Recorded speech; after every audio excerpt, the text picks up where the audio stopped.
ইউটিউবে আর মিথ্যে গসিপ নয়, সত্য খবর পেতে সাবস্ক্রাইব করুন স্টার গল্প।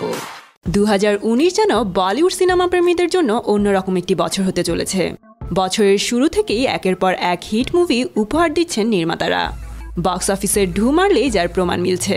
বছরের শুরুতেই উরি সিনেমাটির মধ্য দিয়ে বলিউড বক্স অফিসের পথ চলা শুরু।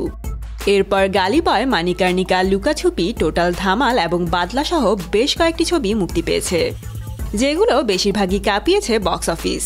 তবে এই সবগুলো মুভিকে ছাপিয়ে গেল কেসরি।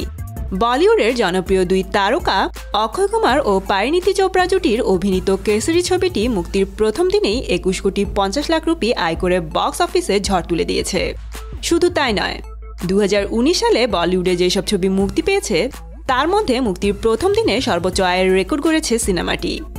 এদিকে বলিউড ক্রিটিক্সরা মনে করছেন মাসব্যাপী বক্স অফিস মাতিয়ে রাখবে অনুরাগ সিং পরিচালিত কেসরি ছবিটি। এছাড়াও গালি বয় ও টোটাল ধামালের আয়ও কেসরি ভাগ বসাবে বলে অনেকের ধারণা। 1897 সালের সারাঘাড়ি যুদ্ধের প্রেক্ষাপট নিয়ে নির্মিত হয়েছে কেসরি সিনেমাটি। এই সিনেমায় হাবিলদার ঈশ্বর সিং এর চরিত্রে অভিনয় করেছেন অক্ষয়, আর অক্ষয়ের বিপরীতে ঈশ্বর পত্নী জিওয়ানির চরিত্রে অভিনয় করেছেন পরিণীতি চোপড়া। আর সিনেমাটি প্রযোজনা করেছে করণ জোহরের ধর্মা প্রোডাকশন, ঈশা আম্বানি ও টুইঙ্কেল খান্না।